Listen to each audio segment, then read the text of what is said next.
ஊர்ல ஒரு ராஜா இருந்தார். அவர் அடிக்கடி காட்டுக்கு வேட்டையாட போவார். சில நண்பர்களையும் கூட அழைச்சிக்கிட்டு போவார். காட்டுக்கு போனதும் ஆளுக்கு ஒரு பக்கமா போய் வேட்டையாடுவாங்க. சாயந்தரமா திரும்பி வருவாங்க. மறுநாள் அரண்மனையில உட்காந்து ஒவ்வொருத்தரும் அவங்க அனுபவங்களை எல்லாம் சொல்லிக்குவாங்க. அவங்க வீரத்துக்கு தகுந்த மாதிரி பரிசை அந்த ராஜா கொடுப்பார். இது மாதிரி ஒரு தடவை எல்லாரும் வேட்டைக்கு போயிட்டு திரும்பி வந்ததும் உட்காந்து பேச ஆரம்பிச்சிருக்கிறாங்க. ஒருத்தன் சொன்னா தன்னுடைய வீர செயலை பத்தி அளக்க ஆரம்பிச்சுட்டான். ஏன்னா அது எதுக்கு பரிசு கிடைக்க போகுதுல்ல, அதனால. அவன் என்ன சொன்னான் தெரியுமா? அரசே, நேற்றுக்கு காட்டுல என்னாச்சு தெரியுமா? எனக்கு நேரா ஒரு சிங்கம் வாயை திறந்துட்டு வந்துட்டுது. நான் பயப்படவே இல்லை. உடனே ஒரு கல்லை எடுத்து குறி பார்த்து வீசினேன். சிங்கத்து வாய்க்குள்ள போய் அந்த கல்லு மாட்டிக்கிட்டுது. அவ்வளவுதான். அந்த சிங்கம் என்னை பார்த்துட்டு பயந்துட்டு ஒரே ஓட்டமா திரும்பி ஓடி போயிட்டுது அப்படின்னா. ஆஹா பலே அப்படின்னு எல்லாரும் கை தட்டினாங்க. ரெண்டாவது ஆள் ஒருத்தன் எழுந்திரிச்சான். அவன் சொல்ல ஆரம்பிச்சான், அரசே, நான் போன வழியில 2 பெரிய மலைப்பாம்பு கிடந்தது. என்னை முழுங்கறதுக்கு வந்தது. நான் என்ன பண்ணேன் தெரியுமா? அந்த 2 பாம்போட வாலையும் ஒன்னா சேர்த்து முடிச்சு போட்டுட்டேன். அவ்வளவுதான். அது அங்க இழுக்க இது இங்க இழுக்க முடிச்சு நல்லா இறுகி போட்டுது அப்படின்றான். ஆஹா அற்புதம்னு சொல்லி எல்லாரும் கை தட்டினாங்களாம். அடுத்தபடியா 3வது ஆள் ஒருத்தன் வந்தான். அவன் சொல்ல ஆரம்பிச்சான், மன்னா, நான் போன பாதையில குறுக்க ஒரு ஆறு. அதுல இறங்கி குளிச்சேன். யாரோ காலை பிடிச்சி இழுக்கிறது மாதிரி இருந்தது. திரும்பி பார்த்தா ஒரு பெரிய முதலை. நான் உடனே அப்படியே ஒரு துள்ளல் துள்ளி அது முழுதுல போய் உக்காந்துக்கிட்டேன். அதை அப்படியே கரைக்கு நீந்த வச்சேன். கரைக்கு வந்து சேர்ந்ததும் அப்படியே ஒரே துள்ளி குதிச்சு கரைக்கு வந்துட்டேன் அப்படின்றான். அவன் தன்னுடைய வீரத்தை அப்படி சொல்லியிருக்கான். அடடா எப்பேற்பட்ட வீரம் அப்படின்னு எல்லாரும் கை தட்டினாங்களாம். 4வது ஆள் எழுந்திருச்சான். மன்னா, நான் போன இடத்துல ஒரு கரடி வந்து என்னை துரத்த ஆரம்பிச்சுட்டுது. நான் ஒரு மலை உச்சிக்கு வந்துட்டேன். அதுக்கப்புறம் ஒரு அடி எடுத்து வச்சாலும் அதில் பாதாளத்துல விழ வேண்டியதுதான். அந்த நேரம் பார்த்து ஒரு பெரிய ராட்சச கழுகு அந்த பக்கமா பறந்து வந்தது. நான் உடனே அப்படியே உயர எழும்பி அந்த கழுகோட காலை பிடிச்சிக்கிட்டேன். அப்படியே தொங்கிக்கிட்டே வந்தேன். ஒரு நல்ல இடம் வந்தது, தொப்புன்னு கீழே குதிச்சு நடந்து வந்துட்டேன். இதுக்கும் எல்லாரும் கை தட்டுறாங்க. கடைசியா ஒரு ஆள் எழுந்திருச்சான். அரசே, நான் வந்து போன வழியில ஒரு பெரிய யானை குறுக்க வந்தது. பயங்கரமா சத்தம் போட்டுக்கிட்டே வந்தது. நான் பயந்து ஓடல. உடனே என்ன பண்ணேன் தெரியுமா? அந்த யானையோட வாலை பிடிச்சி தூக்கினேன். தலைக்கு மேல தூக்கி கரன்னு சுத்தினேன். வேகமா சுத்தி வீசி எறிஞ்சேன். அவ்வளவுதான். அதே ஸ்பீட்ல அந்த யானை மேல போக ஆரம்பிச்சுட்டுது. இன்னும் கூட அது போய்கிட்டே தான் இருக்கு, கீழே விழவே இல்லைன்னா. இதை கேட்டதும் ராஜாவுக்கு கோபம் வந்துட்டுது. என்ன முட்டாள்னு நினைச்சுக்கிட்டு பேசுறியா? யானைய வந்து நீ வாழை பிடிச்சி தூக்குன, அதை நான் நம்பணுமா அப்படின்னார். உடனே இவன் பணிவா பதில் சொன்னான். அரசே, ஒரு சிங்கத்து வாயில கல்லு மாட்டிக்கிட்டத நம்புறீங்க, மலைப்பாம்பு வாழை பிடிச்சி முடிச்சு போட்டதை நம்புறீங்க, முதல்ல முதுகல சவாரி பண்ணதையும் நம்புறீங்க, கழுகு காலை பிடிச்சிக்கிட்டு பறக்கிறதையும் நம்புறீங்க. அப்படி நம்புறப்ப நான் சொன்னதை மட்டும் நம்பப்படாதா அப்படின்னு கேட்டானான். பொய் சொன்னவங்க எல்லாம் தலையை தொங்க போட்டுக்கிட்டாங்களாம். ராஜா அவங்கள பார்த்து சொன்னாராம், நீங்க எல்லாரும் என்ன முட்டாளாக்கி இருக்கிறீங்க. கடைசியா பேசின இவன் தான் எனக்கு உண்மை எது பொய் எதுங்கிறத புரிய வச்சிருக்கிறான். இவன் தான் உண்மையான தைரியசாலி அப்படின்னு சொல்லி அவனுக்கே பரிசையெல்லாம் கொடுத்து பாராட்டினாராம். இப்படி ஒரு கதை. உண்மையை நிலைநாட்டுகிறவன் தான் உண்மையான வீரன் அப்படிங்கறத இதுல இருந்து நாம புரிஞ்சுக்கணும். இந்த காலத்துல எல்லாம் பொய் சொன்னாதான் பழைக்க முடியுங்கிறது ஒரு சில பேரோட நம்பிக்கை. ஒரு அப்பாவுக்கு தன் மகனுக்கு பொய் சொல்ல தெரியலையேங்கிற கவலை. பொய் சொன்னாதான் இந்த உலகத்துல பழைக்கலாம், ஆனா இவனுக்கு அது தெரியலையே, அதனால இவனை அழைச்சிட்டு போய் நடுக்கடல்ல விட்டுட்டு வந்துருவோம் அப்படின்னு அழைச்சிட்டு புறப்பட்டான். கடற்கரைக்கு போனான். மகனுக்கு சந்தேகம், எங்கப்பா என்ன அழைச்சிட்டு போறேன்னு கேட்டிருக்கான். கடல்ல மீன் பிடிக்க கத்து கொடுக்க போறேன் உனக்கு அப்படின்னு. நான் ஏற்கனவே மீன் பிடிச்சிட்டேனேன்னா இவன் மகன். எங்க அதுன்னு கேட்டிருக்கான். அப்பங்காரன். சுட்டு சாப்பிட்டுட்டேன் இருக்கான் புள்ள. அப்பங்காரன் பார்த்தான், சரி நம்ம புள்ள பொழைச்சிக்கோ அப்படின்னு சொல்லி திருப்பி அழைச்சிட்டு வந்துட்டானா. இணை புரியாத 2 நண்பர்கள் இருந்தாங்களாம். 2 பேரும் விடாம சிகரெட் குடிக்கிறவங்க. அதுல ஒருத்தன் செத்து போட்டான். இன்னொருத்தன் அதுக்கப்புறம் 2 சிகரெட்டா குடிக்க ஆரம்பிச்சானா. ஏன் இப்படி பண்றேன்னு கேட்டிருக்காங்க. நான் ஒரு சிகரெட்டு தான் குடிக்கிறேன், செத்து போன என்னுடைய ஃப்ரெண்ட் இருக்கானே செத்து போனவன், அவனுக்காக இன்னொரு சிகரெட்டு குடிக்கிறேன் அப்படின்னு நானா. இது ரொம்ப ஆபத்து, விட்டுடு அப்படின்னு சொல்லியிருக்காங்க. சரின்னு ஒத்துக்கிட்டான். ஆனா அதுக்கப்புறமும் ஒரு சிகரெட் வீதமா குடிச்சுக்கிட்டே இருந்தான். சிகரெட் பழக்கத்தை நீ இன்னும் விடலையான்னு கேட்டாங்களாம். அந்த பழக்கத்தை நான் எப்போ விட்டுட்டேன், இப்ப நான் குடிக்கிறது என் ஃப்ரெண்டுக்காக அப்படின்னு நானா. ஒரு கடைக்கு போனேன். 5 ரூபா பணத்தை எடுத்து கொடுத்தேன். ஒரு தினசரி பத்திரிகையை கேட்டேன். அவரு உடனே அங்க அடுக்கி வச்சிருந்த பத்திரிகையில ஒன்னு எடுத்து என் கையில கொடுத்தார். வாங்கிக்கிட்டேன். மீதி பணத்தை எடுத்தார். அதையும் என் கையில கொடுக்கணும்ல, கொடுக்கல. எதிரில் இருந்த பலகையில வச்சு எடுத்துக்க சொன்னார். எப்பவும் அவர் அப்படிதான் பண்ணுவாரு. நானும் எடுத்துக்கிட்டு வந்துருவேன். இவர் ஏன் இப்படி பண்றாருங்கிறது எனக்கு ரொம்ப நாளா ஒரு சந்தேகம். ஒரு நாள் அவர்கிட்டயே இதை கேட்டுவிட்டேன். ஏங்க, நீங்க உங்க கடைக்கு வந்து பொருள்கள் வாங்குறவங்களுக்கு நீங்க பாக்கி சில்லறைய கொடுக்கறப்ப பலகையில வச்சு விடுறீங்க, கையில கொடுக்க மாட்டேங்கிறீங்களே, ஏன் அப்படின்னு கேட்டேன். காசை கையில கொடுத்தா நம்ம கிட்ட இருக்கிற லட்சுமி போயிடுவா சார் அப்படின்னார். அதாவது பணம் செலவாயிடும் அப்படின்னு அர்த்தமா. இன்னொரு நண்பர், அவரு ஒரு நாள் வழக்கத்துக்கு மாறா ரொம்ப சோகமா உட்காந்துருக்கிறார். ஏங்க என்ன ஆச்சு, ஏன் இப்படி கப்பலே கவிழ்ந்தது மாதிரி உட்காந்துருக்கிறீங்க அப்படின்னு கேட்டேன். கப்பலே கவிழ்ந்திருந்தா கூட நான் இப்படி கவலைப்பட மாட்டேன் சார், வேற ஒண்ணு நடந்து போச்சுன்னார். என்னன்னு கேட்டேன். என் உச்சந்தலையில பல்லி ஒண்ணு விழுந்துட்டுதுன்னார். அதுக்காகவா இப்படி அப்படின்னு ஆச்சரியப்பட்டேன். ஆமாங்க, பல்லி உச்சந்தலையில விழுந்தா பலன் என்னன்னு பஞ்சாங்கத்துல பார்த்தேன், மரணம்னு போட்டிருக்கு அப்படின்னு சொல்லிவிட்டு அவர் தொடர்ந்து கவலைப்பட ஆரம்பிச்சிட்டார். இப்படியும் ஒருத்தர், என் கூட வேலை பார்க்குற ஒருத்தர் எப்படி தெரியுமா, தினமும் வலது காலை வச்சுதான் ஆபீஸுக்கு உள்ள நுழைவார். என்னைக்காவது தவறுதலா இடது காலை வச்சு உள்ள வந்துட்டாருன்னா அன்னைக்கு பூரா மனசு சங்கடப்படுவார். எந்த வேலையும் சரியா ஓடாது. கேரம் போர்டு ஆடுற ஒருத்தர் எப்ப ஆட உட்கார்ந்தாலும் ஸ்ட்ரைக்கரை கை தவறி கீழே விழற மாதிரி பண்ணி அதுக்கப்புறம் அதை எடுத்துக்கிட்டு ஆட உட்காருவார். ஏன்னா எப்போ ஒரு தடவை நிஜமாவே அது வந்து கை தவறி கீழே விழுந்திருக்குது. அன்னைக்கு பிரமாதமா ஜெயிச்சுட்டார். உடனே ஒரு முடிவுக்கு வந்துட்டார், கை தவறுனா லாபம் அப்படின்னு. அதுக்கப்புறம் அதையே பழக்கமாக்கிக்கிட்டார். பூனை குறுக்க போனா சகனம் சரியில்லைன்னு நினைக்கிறவங்க உண்டு. ஆனா ஒருத்தர் எப்படி தெரியுமா, அவர் வெளியில கிளம்புற சமயம் பக்கத்து வீட்டு ரேடியோவில் மியாவ் மியாவ் பூனை குட்டின்னு பாட்டு சத்தம் கேட்டா கூட போதும், சகனம் சரியில்லைன்னு பிரயாணத்தை கேன்சல் பண்ணிவிடுவார்.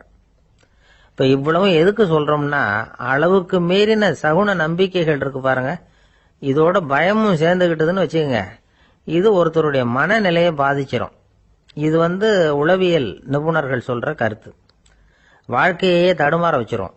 பாதுகாப்பு இல்லாத உணர்வு, ஒரு விதமான டிப்ரெஷன் மனநிலை, இதெல்லாம் தான் இதுக்கு காரணமா அமையலாம். சில பேர் காய்கறி நறுக்க கத்திய கையில் எடுத்தா கூட நேரம் சரியா இருக்கா அப்படின்னு பார்த்துட்டு தான் வேலையை ஆரம்பிக்கிறது வழக்கம். அறிவு தான் மனசுக்கு வாத்தியாரா இருக்கணும், அப்பதான் வாழ்க்கை வந்து நிம்மதியா இருக்கும். அறிவு வந்து மனசு சொல்றபடியெல்லாம் கேட்க ஆரம்பிச்சுட்டுதுன்னா இடைஞ்சல் தான். ஒருத்தருக்கு 7ஆம் நம்பர் தான் ராசியான நம்பராம். 7ஆம் தேதி தான் எந்த காரியத்தையும் ஆரம்பிப்பாராம். 7 எழுத்து வர்றது மாதிரி பேரை மாத்தி வச்சுக்கிட்டார். 7 மணிக்கு தான் தினமும் எழுந்திருப்பார். 7ஆம் நம்பர் வீட்டில தான் குடியிருக்கார். கல்யாணம் கூட 7ஆம் தேதி தான் பண்ணிக்கிட்டார். அவர் ஒரு நாள் குதிரை பந்தயத்துக்கு போனாராம். குதிரையோட பேரையெல்லாம் பார்த்தார். ஒரு குதிரையோட பேர் 7 எழுத்துல அமைஞ்சிருந்தது. 7 தானே இவருக்கு அதிர்ஷ்ட நம்பர். அதனால உடனே அது பேர்ல பணத்தை கட்டினார். பந்தயம் நடந்தது. என்ன சார் ஆச்சுன்னு கேட்டாங்க. நான் பணம் கட்டின அந்த என்னோட குதிரை 7ஆவதா வந்து சேர்ந்தது சார் அப்படின்னா. ஊர்ல ஒரு ஆள் இருந்தான். அவன் ஒரு நாள் கோயிலுக்கு போனான். கடவுள்கிட்ட வேண்டிக்கிட்டான், எனக்கு ஒரு 1 லட்சம் ரூபாய் நீ கொடுத்தா நான் உன் சன்னதியில ஒரு தேங்காய் உடைக்கிறேன் அப்படின்னு வேண்டிக்கிட்டான். கடவுள் பார்த்தார். உடனே அவன் கண் முன்னாடி தோன்றினார். இந்தா நீ கேட்ட 1 லட்சம் ரூபாய் அப்படின்னு சொல்லி அவன் கையில பணத்தை கொடுத்துட்டு மறைஞ்சிட்டார். இவனால நம்பவே முடியல. இவ்வளவு சுலபமா கிடைக்கும்னு தெரிஞ்சிருந்தா அனாவசியமா ஒரு தேங்காய் உடைக்கிறேன்னு வேண்டி இருக்க வேண்டியது இல்லையே அப்படின்னு நினைச்சான். இருந்தாலும் வேண்டுதலை நிறைவேற்ற வேண்டியது கடமை. அதுக்காக என்ன பண்ணா, பக்கத்துல ஒரு கடைக்கு போனான். ஒரு தேங்காயை கையில் எடுத்தான். இது என்ன விலைன்னு கேட்டான். 5 ரூபான்னார் கடையில இருந்தவர். அதிகமா இருக்குதே விலைன்னா. அப்படின்னா ஒண்ணு செய்யுங்க, அடுத்த ஊருக்கு போங்க, அங்க தென்னந்தோப்பு அதிகம், அதனால அங்க இதை விட குறைஞ்ச விலைக்கு கிடைக்கும் அப்படின்னார். சரின்னு அடுத்த ஊருக்கு கிளம்புனான். அங்க போய் விசாரிச்சான். ஒரு தேங்காய் 3 ரூபாய் விலைன்னாங்க. இதுவும் அதிகமா தெரியுதுன்னா. அப்படின்னா ஒண்ணு செய்ய, அதோ அந்த ஆத்து ஓரமா ஒரு தென்னை மரம் இருக்கு பார், அதுல நீயே ஏறி பறிச்சுக்கோ, ஒரு தேங்காய்க்கு 1 ரூபா கொடுத்தா போதும் அப்படின்னார் அந்த தோப்புக்கு சொந்தக்காரரு. இவனுக்கு மரம் ஏற தெரியாது. இருந்தாலும் ஆசை யார விட்டுது, விலை சல்லிசா இருக்குதே. ஆத்து ஓரம் போனா தட்டு தடுமாறி அந்த மரத்துல ஏறினா அந்த தென்னை மரம் வளைஞ்சி ஆத்து பக்கம் போய் அப்புறம் நிமிர்ந்து இருந்தது. அதாவது மரத்தின் உச்சி சரியா ஆத்துக்கு நடுவில் இருந்தது. ஆத்துல வெள்ளம் கரை புரண்டு ஓடிட்டு இருக்கு. இவன் கடவுள் கொடுத்த 1,00,000 ரூபாயை மடியில வச்சு இறுக்கி கட்டிட்டான். உச்சிக்கு போய் காய் பறிக்கிற சமயத்துல காத்தும் மழையும் பலமா கலந்து அடிக்க ஆரம்பிச்சுட்டுது. கால் வழுக்கி விட்டுட்டுது. இவன் சடார்னு ஒரு தென்னை மட்டையை பிடிச்சிக்கிட்டு தொங்க ஆரம்பிச்சிட்டான். கீழே பயங்கரமான வெள்ளம். மடியில 1,00,000 ரூபாய் பணம். என்ன செய்யறதுன்னு தவிக்கிறான். இந்த சமயம் கரையில ஒரு யானை பாகன் யானையை குளிப்பாட்டிக்கிட்டு இருக்கிறான். அது அவன் கண்ணில் பட்டுது. ஐயா ஒரு உதவின்னு கத்தினான். அவன் என்ன செய்யணும்னு கேட்டான். உன் யானையை மெதுவா இங்க அழைச்சிட்டு வா, எனக்கு நேரா கீழே நிறுத்து, என் காலை பிடிச்சி மெதுவா கீழே இறக்கி விட்டுரு, என் மடியில இருக்கிற பணத்துல உனக்கு 10,000 ரூபாய் தரேன் அப்படின்னா. அவன் பார்த்தான். காலை கையை பிடிச்சா கூட எவனும் இந்த காலத்துல 10 ரூபாய்க்கு மேல தரமாட்டேங்கிறான்.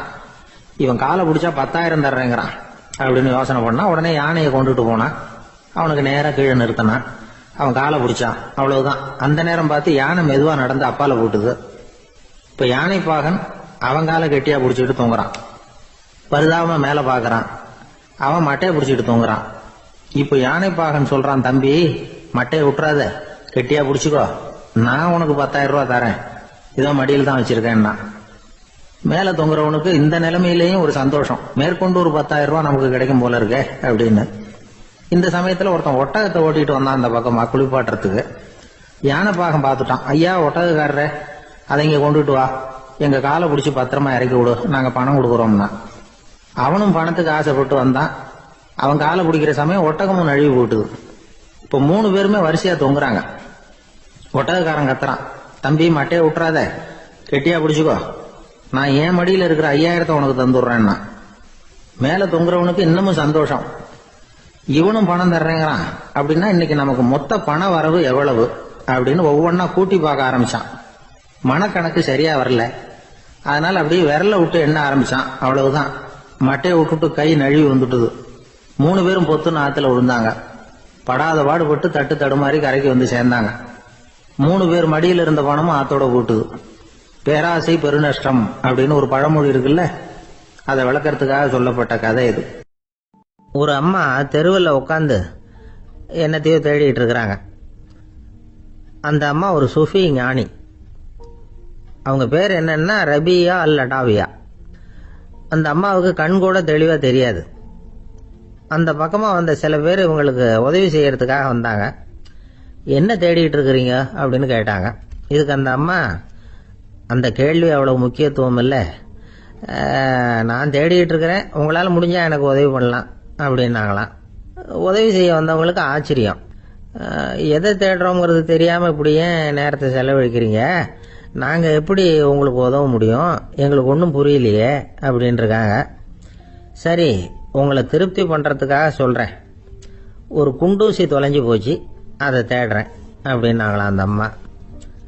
அதுக்கப்புறம் இவங்களும் சேர்ந்து தேட ஆரம்பிச்சிட்டாங்க. கொஞ்ச நேரம் ஆச்சு, ஒன்றும் கிடைக்கல. உதவி செய்ய வந்தவங்களும் அழுத்து போட்டாங்க. அப்புறம் கேட்டாங்க, பாருங்கம்மா, இது ரொம்பவும் பெரிய தெரு, அகலமான தெரு, அதனால குறிப்பா நீங்க எந்த இடத்துல அந்த குண்டூசியை தொலைச்சிங்க அதை சொல்ல முடியுமான்னாங்களாம். இதுக்கு அந்த அம்மா, நீங்க மறுபடியும் அர்த்தமில்லாத கேள்வியை கேட்குறீங்க, உங்க கேள்விக்கும் நான் தேடுறதுக்கும் என்ன சம்பந்தம்னாங்களாம். இதை கேட்டதும் அவங்க ஒரு மாதிரி ஆயிட்டாங்க. என்னம்மா நீங்க பைத்தியம் மாதிரி பேசுறீங்க அப்படின்னாங்களாம். சரி, உங்களை மறுபடியும் திருப்திப்படுத்துறதுக்காக சொல்றேன், அதை நான் எங்க வீட்டில் தொலைச்சுட்டேன் அப்படின்னாங்களாம். அப்புறம் எதுக்காக இங்க வந்து தேடிட்டு இருக்கிறீங்க அப்படின்னு கேட்டிருக்காங்க. ஏன்னா இங்கதான் வெளிச்சம் அதிகமா இருக்குது, அங்க வீட்டுக்குள்ள இருட்டா இருக்கு, அதனால இங்க வந்து தேடுறேன், வெளிச்சம் உள்ள இடத்துல தானே தேட முடியும் அப்படின்னாங்களாம் அந்த ஞானி.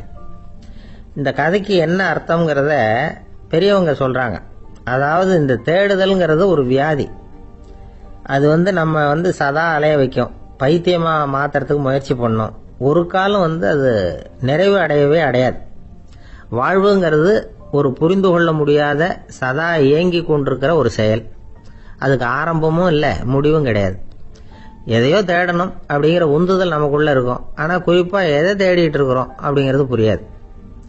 அப்படி ஏதாவது ஒன்றை தேடி அடைஞ்சிடுறோம்னு வச்சுக்கோங்க, உடனே ஒரு அதிருப்தி வந்துடும். அதனால வாழ்க்கைங்கிறது சலிப்பு நிறைந்தது அப்படிங்கிற எண்ணத்தை உண்டாக்கிக்கிறோம். ஒன்று அடைஞ்சதுக்கு அப்புறம் இன்னொன்று தேட ஆரம்பிச்சிருவோம். ஆக இந்த தேடல்ங்கிறது நாம ஒன்று அடைஞ்சாலும் அடையாவிட்டாலும் தொடர்ந்து நடந்துகிட்டு தான் இருக்கும். இதுக்கு முடிவே கிடையாது. இந்த உண்மையை நாம நல்லா புரிஞ்சுக்கணும் அப்படிங்கிறது பெரியவங்களுடைய கருத்து. ஏழையும் தேடுறான், பணக்காரனும் தேடுறான், நோயாளியும் தேடுறான், நோய் இல்லாதவனும் தேடுறான், அதிகாரம் உள்ளவனும் தேடுறான், அதிகாரம் இல்லாதவனும் தேடுறான், முட்டாளும் தேடுறான், அறிவாளியும் தேடுறான். ஆனா யாரும் இதை தான் தேடி சாதிக்க போகிறோம், இதுதான் முடிவு அப்படின்னு திட்டவட்டமா சொன்னதில்லை. ஒன்னு அடைஞ்சதும் இன்னொன்னு தேட ஆரம்பிச்சிடுறாங்க, அவ்வளவுதான். அதாவது உங்களின் தேடுபவர் உங்கள் உள்ளேதான் இருக்கிறார், அவரை தேடி கண்டுபிடியுங்கள். இதுதான் ஞானிகள் நமக்கு சொல்லுகிற ஒரு ஆலோசனை. நம்மால் ஒருத்தன் ஜெயிலில் இருந்தான். இன்னொரு கைதி அவனை பார்த்து கேட்டான், ஏன்பா உன்னை பார்க்கறதுக்கு வெளியிலிருந்து யாருமே இங்கே வர்றது இல்லையே, உனக்கு சொந்தக்காரங்களே கிடையாதா அப்படின்னு கேட்டானா. ஏன் இல்லை, எனக்கு சொந்தக்காரங்க நிறைய பேர் உண்டு, அவங்க என்னை பார்க்க வராததுக்கு காரணம் வேற அப்படின்ட்டுருக்கான் இவன். என்ன காரணம்னு கேட்டான் அவன். அதுக்கு இவன் சொன்னானா, அதுக்கு என்ன காரணம்னா அவங்க எல்லாரும் இங்கே உள்ளேயே இருக்கிறாங்க அப்படின்னானா. ஒரு ரயில் வேகமாக போயிட்டு இருக்கு. அது ஒரு ரயில்வே ஸ்டேஷனில் கொஞ்ச நேரம் நின்னுது. அப்போ அதில் ஒரு ஆள் ஏறினார். தலையில் ஒரு மூட்டையை வச்சிருந்தார். மூட்டையை தலையில் சுமந்துக்கிட்டே உள்ளே வந்தார். மூட்டையை தலையில் சுமந்துக்கிட்டே ஒரு இடத்துல உட்கார்ந்தார். ரயில் மறுபடியும் புறப்பட்டது. இவர் தன் தலையில் இருந்த மூட்டையை கீழே இறக்கி வைக்கணும்ல, வைக்கல, சுமந்துக்கிட்டே வர்றார். எதிரில் உட்காந்துருந்தவர் கேட்டார், ஏங்க ஏன் இப்படியே உட்காந்துருக்கிறீங்க தலையில மூட்டையை வச்சுக்கிட்டு, மூட்டையை கீழே இறக்கி வைக்கலாமே அப்படின்னார். வேணாங்க, பாவம், தலையில இருக்கிற மூட்டையை இறக்கி ரயிலில் வச்சா ரயிலுக்கு பாரம் அதிகமா இருக்கும் அப்படின்னார் அவரு. இப்படி ஒரு ஆளை பார்த்தா நமக்கு சிரிப்பு தான் வரும். ஏன்னா ரயிலுங்கிறது அந்த மூட்டையையும் சேர்த்து சுமந்துக்கிட்டு தான் போகுது. அவன் அந்த மூட்டையை தலையில வச்சிருந்தாலும் ஒண்ணுதான், தரையில வச்சிருந்தாலும் ஒண்ணுதான். அதனால ரயிலுக்கு எந்த மாற்றமும் ஏற்பட போறதில்லை. அதே மாதிரி தான் நம்ம மனமும். இதுவும் ஒரு தேவையில்லாத சுமை, அனாவசியமா சுமந்துக்கிட்டு இருக்கிறோம். இத கீழே இறக்கி வச்சுட்டா வாழ்க்கை பிரயாணம் சுகமா இருக்கும். ரயில் பிரயாணம் பண்ற அந்த ஆள் மூட்டையை சுமக்கிறான், வாழ்க்கை பிரயாணம் பண்ற நாம மனசை சுமக்கிறோம். இது ரெண்டுக்கும் எந்த வித்தியாசமும் இல்லை. மனசை கீழே இறக்கி வச்சுட்டா பாரம் இல்லாமல் வாழலாம், பறவைகள் மாதிரி பறக்கலாம், குழந்தைகள் மாதிரி கள்ளங்கபடம் இல்லாம வாழலாம். இந்த வெளி உலகத்துல நாம நிலை பெற்று இருக்கணும், வேரூன்றி இருக்கணும். அதே சமயம் நம்முடைய உள் வெளியில ஆன்மீக வாழ்க்கையில பாரம் இல்லாம இருக்கணும். அப்போ பறக்கணும், நதியை போல ஓடணும், மிதக்கணும், பயணம் சுகமா இருக்கும், களைப்பு தெரியாது, கவலை தெரியாது. ஒரு சீடன் போதி தர்மரை நாடி வந்தான். குருவே, நீங்கள் என்ன வெறுமையாக இருக்க சொன்னீங்க, நான் இப்ப மறுபடியும் வெறுமையானவன் ஆகிட்டேன், அதனால இப்ப என்ன செய்ய சொல்றீங்க என்ன அப்படின்னு சொல்லி நின்னான். உடனே அந்த குரு பக்கத்துல இருந்த ஒரு குச்சியை எடுத்து அவன் தலையில அடிச்சு, போய் அந்த வெற்றுத்தன்மையையும் வீசி எறிந்து விட்டு வா அப்படின்னார். நான் இப்போ காலியா இருக்கிறேன்னு ஒருத்தன் சொல்றான்னு வச்சுங்க, அது உண்மை இல்லை. ஏன்னா இன்னமும் அதுல நான்கிற எண்ணம் இருக்குது. எந்த சிந்தனையும் இல்லாம இருக்கிறது கடினம் தான். ஆனாலும் மனிதன் அதுல உள்ள நுட்பத்தை புரிஞ்சுக்கிட்டான்னா இவ்வளவு தூரம் தூக்கி சுமந்துக்கிட்டு வந்த அந்த மனதின் முட்டாள்தனத்தை அவனே பார்த்துட்டு சிரிப்பான். இதுதான் பெரியவங்க சொல்லியிருக்கிற ஆலோசனை. நம்மால் ஒருத்தன் தலையில ஒரு பெரிய மூங்கில் கூடையோட ரயில்ல உட்கார்ந்தான். கூடை தலையில இருந்தது, கீழே இறக்கி வைக்கல. எதிரில் இருந்தவர் கேட்டார், ஏங்க எதுக்காக அதை அனாவசியமா சுமந்துகிட்டே இருக்கீங்க, கீழே இறக்கி வைங்களேன்னார். இல்லைங்க, நான் வீட்டை விட்டு புறப்படும் பொழுதே என் பையன் சொல்லிவிட்டான், கூடைய தலையை விட்டு இறக்கப்படாதுன்னு அப்படின்னார். அவன் சின்ன பையன், விவரம் இல்லாம சொல்லியிருப்பான். இப்ப என்ன நேரில் வந்தா பாத்துக்கிட்டு இருக்கிறான், நீங்க இறக்கி வைங்கன்னார் அவர். அவன் நேரில் பாத்துக்கிட்டு இல்ல, இருந்தாலும் நான் இந்த கூடையை கீழே இறக்கி வச்சா அது அவனுக்கு தெரிஞ்சிடும் அப்படின்னாரு இவர். அது எப்படின்னார் அவர். அவன் தனக்கு டிக்கெட் வாங்க வேணாம்னு சொல்லி இப்ப இந்த கூடைக்குள்ளதான் உட்கார்ந்துருக்கிறான் அப்படின்னார் இவர். ஒரு தெருவில் சில சிறுவர்கள் விளையாடிக்கிட்டு இருந்தாங்க. ஏதோ ஒரு உயரமான கல்லை நடுத்தெருவில் வச்சு அதை சுத்தி சுத்தி ஓடி வந்துகிட்டு இருக்கிறாங்க. அது என்ன விளையாட்டோ அவங்களுக்கு தான் தெரியும். கொஞ்ச நேரம் அப்படி விளையாடிக்கிட்டு இருந்தவங்க விளையாடி முடிச்சதும் அந்த கல்லை நடுத்தெருவில் அப்படியே விட்டுட்டு அவங்கவுங்க வீட்டுக்கு ஓடி போட்டாங்க. அதுக்கப்புறம் அந்த வழியா 2 பெண்கள் பேசிக்கிட்டே வந்தாங்க. பேச்சு சுவாரஸ்யத்துல நடுத்தெருவில் இருந்த அந்த கல்லை கவனிக்கல. காலில் இடிச்சுட்டுது, லேசா ரத்தம் வந்துட்டுது, வலி தாங்கல. காலில் இடிச்சுக்கிட்ட பொண்ணு திட்ட ஆரம்பிச்சுட்டுது. வர வர ஊர் உலகம் ரொம்ப கெட்டு போச்சு, யாருக்கும் பொறுப்பே கிடையாது பாரு, இப்படி நடுத்தருவில் பொறுப்பு இல்லாம இப்படி கல்லை போட்டு வச்சிருக்கிறாங்களே, இது நியாயமா அப்படின்னு சொல்லி இந்த சமூகத்தை கடுமையா விமர்சனம் பண்ணிட்டு அவங்க போயிட்டாங்க. கொஞ்ச நேரம் கழிச்சு ஒரு வாலிபன் அந்த வழியா வந்தான். அந்த கல்லை பார்த்தான், நின்னான், ஒரு நிமிஷம் யோசனை பண்ணான், என்ன பண்ணலாம்னு பார்த்தான். தன்னுடைய வீரத்தையும் பலத்தையும் காட்டணும்னு நினைச்சான். பின்னாடி போனான். அப்புறம் வேகமா ஓடி வந்து ஒரு சின்ன ஹை ஜம்ப் அப்படியே துள்ளி குதிச்சான். துள்ளி குதிச்சு தாண்டி அந்த பக்கமா போய் விழுந்தான். அப்படியே விசில் அடிச்சுக்கிட்டு அவன் பாட்டுக்கு நடந்து போறான். அடுத்தபடியா ஒரு காதல் ஜோடி அந்த வழியா வந்தது. நடுத்தெருவுல கல்லு கண்ணுல பட்டது. அவங்க 2 பேரும் ரொம்ப நெருக்கமா சேர்ந்து வந்துகிட்டு இருக்கிறாங்க. நடுவுல கல் இருக்கிறதுனால கொஞ்ச நேரம் 2 பேரும் விலகி மறுபடியும் இந்த பக்கம் வந்து சேர்ந்து போகணும். கொஞ்ச நேரம் நாம பிரிய வேண்டி இருக்குதே அப்படின்னு வருத்தத்தோட முணுமுணுத்துக்கிட்டே இந்த பக்கம் வந்தாங்க. அதுக்கப்புறம் வழக்கம் போல சேர்ந்து அவங்க பாட்டுக்கு எதிர்காலத்தை பத்தி கற்பனை பண்ணிக்கிட்டே போயிட்டாங்க. கடைசியா அந்த வழியா பார்வை இல்லாத ஒருத்தர் வந்துகிட்டு இருக்கார். அவர் கையில வழக்கமா வச்சிருக்கிற அந்த ஊன்றுகோல், கையில இருக்கிற அந்த ஊன்றுகோலால தனக்கு முன்னாடி அப்படியே அப்படியே தட்டிக்கிட்டு பாத்துக்கிட்டே அவர் மெதுவா நடந்து வந்துகிட்டு இருக்கிறார். வழியில இருக்கிற அந்த கல்லு தட்டுப்பட்டது. உடனே நடுத்தெருவுல ஒரு கல் இருக்குங்கிறத அவர் புரிஞ்சுக்கிட்டார். உடனே குனிஞ்சார். அந்த கல்லை தடவி பார்த்து எடுத்தார். தெரு ஓரமா கொண்டுட்டு போய் போட்டார். அதுக்கப்புறம் அவர் பாட்டுக்கு அவர் வழியில நடந்து போனார். இப்போ இதுல பல பேர் வந்தாங்க போனாங்க. இவங்கள பார்வை உள்ளவங்க யார், பார்வை இல்லாதவங்க யார்? இப்படி ஒரு கேள்வி கேட்டா என்ன பதில் சொல்ல முடியும்? கொஞ்சம் யோசிச்சு பார்த்தா இன்னைக்கு பல பேர் இப்படிதான் இருந்துகிட்டு இருக்கிறோம். ஒரு ஆள் பாக்கிறதுக்கு பெரிய மனுஷன் மாதிரி இருக்கார். ஒரு தெரு வழியா நடந்து வந்துகிட்டு இருந்தார். இருட்டு நேரம். வழியில ஒரு பெரிய கல்லு கிடந்தது, கருங்கல்லு. பார்த்தார். கொஞ்ச நேரம் யோசிச்சார். போய் தூக்கி பார்த்தா ரொம்ப கனமா இருந்தது. இன்னொரு ஆள் சேர்ந்தாதான் தூக்க முடியும். இவர் உடனே ரோட்டோரமா போய் ஒரு மரத்தடியில உட்காந்துக்கிட்டார். 2 பக்கமும் பார்த்துக்கிட்டே இருக்கார், யாராவது வர்றாங்களான்னு. கொஞ்ச நேரத்துல ஒருத்தர் வந்தார். இவருக்கு தெரிஞ்சவர். என்னங்க இந்த நேரத்துல இங்க உட்கார்ந்து இருக்கிறீங்கன்னு கேட்டார் அவர். அதோ அந்த கருங்கல் அப்படின்னு சுட்டி காட்டினார். ஓ, அதை தூக்கி ஓரமா போடணுமா? வாங்க 2 பேரும் தூக்கலான்னார் வந்தவர். நான் அதுக்காக உட்கார்ந்துருக்கலன்னாரு இவர். பின்ன வேற எதுக்காகன்னாரு அவர். ஒரு மனுஷன் கருங்கல்லுல காலை இடிச்சுக்கிட்டான்னா எப்படி துள்ளுவான்னு பாக்கணுங்கிறது எனக்கு ரொம்ப நாளா ஒரு ஆசை. அதுக்காக தான் உட்கார்ந்துருக்கிறேன் அப்படின்னாராம். ஒரு நாள் ஒரு தகப்பனார் தன்னுடைய பிள்ளைய அழைச்சிட்டு வந்தார். சார், இவன் சரியா படிக்க மாட்டேங்கிறான், பெரியவங்களை மதிக்க மாட்டேங்கிறான், நீங்க கொஞ்ச நாள் இவனுக்கு குருவா இருந்து நல்ல விஷயங்களை சொல்லி கொடுத்தா தேவையில்லைன்னார்.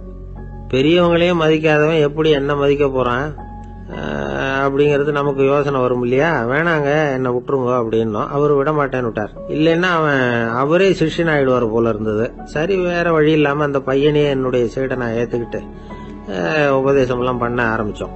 அதாவது குரு பக்தின்னா அது எப்படி இருக்கணும்ங்கறத பத்தி சொல்லி கொடுத்தோம் அவனுக்கு. சதமகர் அப்படின்னு ஒரு குரு இருந்தார். அவருக்கு ஒரு சீடர். அவன் பேரு துளசி சைதன்யன். நைஷ்டிக பிரம்மச்சாரி. தன்னுடைய குருவுக்கு எந்த நேரத்துல எது தேவைங்கிறத புரிஞ்சுக்கிட்டு சேவை செய்யறவன். ஆனா இவனை பத்தி மத்த சீடர்களுக்கு பொறாம வந்துட்டுது. இவன் மட்டும் இப்படி இருக்கானேன்னு உடனே குரு கிட்ட போய் கோல் மூட்டினாங்க. அவன் சரியில்லை, அவன் நடந்துக்கிறது சரியில்லை, அப்படி இப்படின்னு எதையாவது சொல்லி. இருந்தாலும் இதையெல்லாம் அந்த குரு நம்பல. அவருக்கு தெரியும் யார் யார் எப்படின்னு. துளசி சைதன்யன் பெருமையை மத்த சீடர்களுக்கு உணர்த்தணும் அப்படின்னு நினைச்சார். அதுக்கு ஒரு வழி பண்ணார்.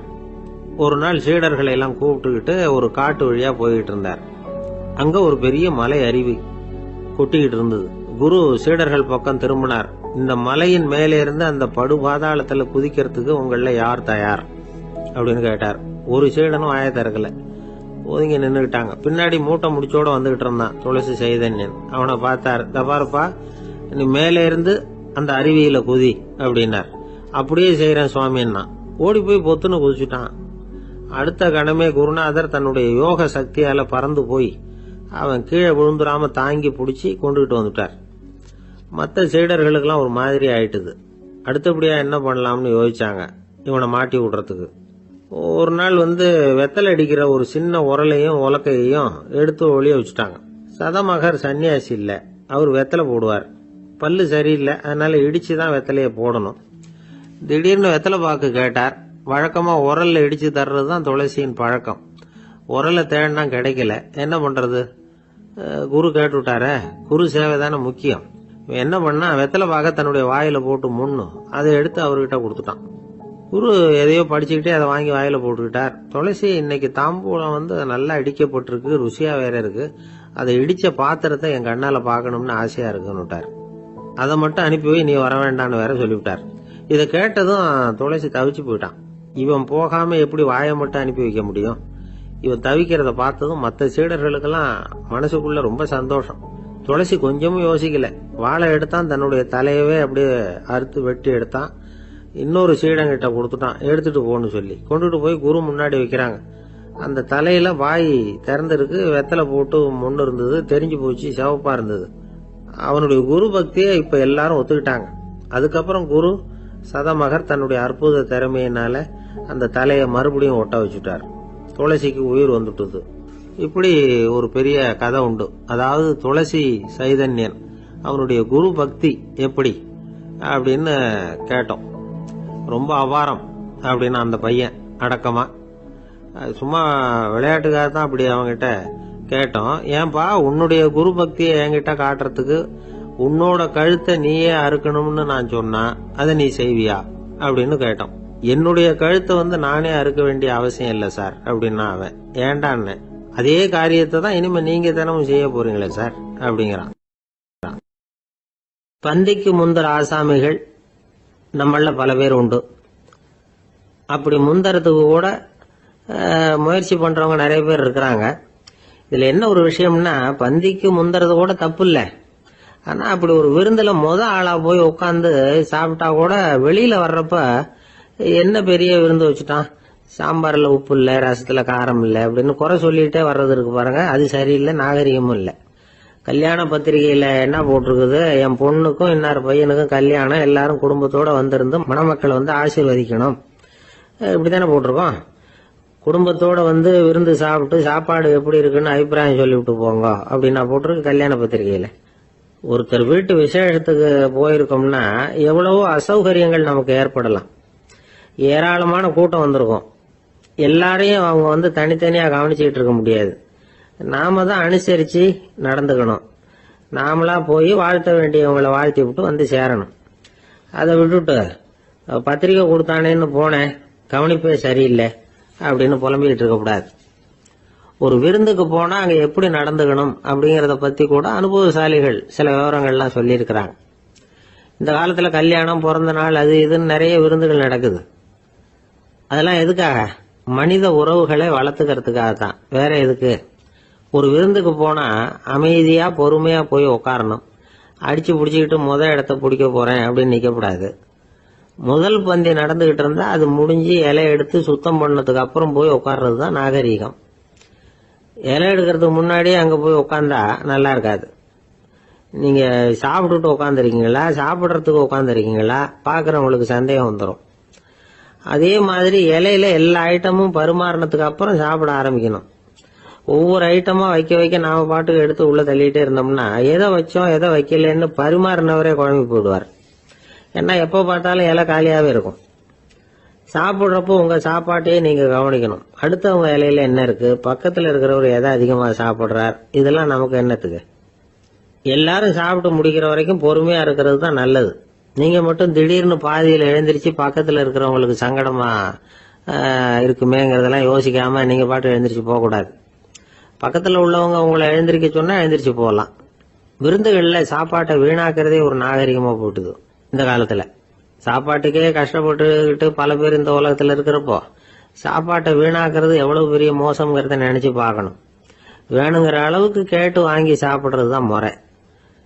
விருந்துல இந்த பஃபே அப்படின்னு சொல்லி ஒரு முறை சொல்றாங்கல்ல, அதாவது உணவு வகைகளை எல்லாம் பொதுவா ஒரு இடத்துல வச்சுடுறது, நமக்கு தேவையானதை நாமே எடுத்து ஒரு தட்டுல போட்டுக்கிட்டு சாப்பிட வேண்டியது. இதுல கூட சில பேர் தேவைக்கு அதிகமா எடுத்து போட்டுக்கிட்டு வீணாக்குறாங்க. சில சமயம் கடைசியா சாப்பிட போறவங்களுக்கு எல்லா ஐட்டமும் கிடைக்காம போகலாம். அதை போய் பெருசு பண்ணிட்டு இருக்க கூடாது.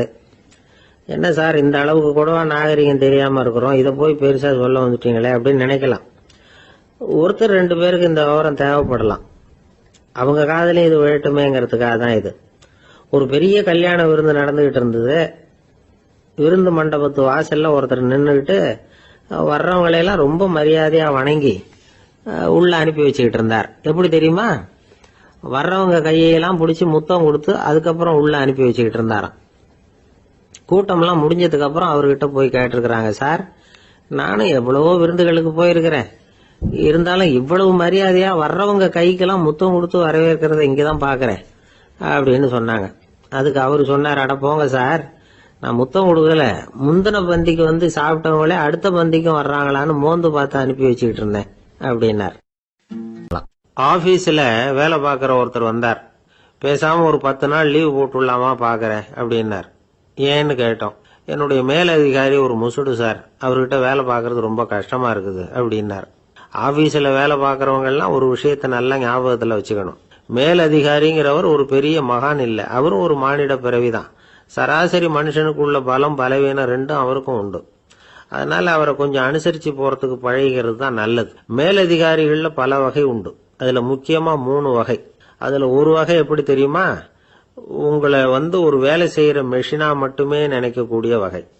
இவங்கெல்லாம் எப்படின்னா, எங்கேயாவது வெளியூர் போயிருந்தா கூட அங்கிருந்து போன் பண்ணுவாங்க, அந்த வேலை என்னாச்சு, இந்த வேலை என்னாச்சு அப்படின்னு.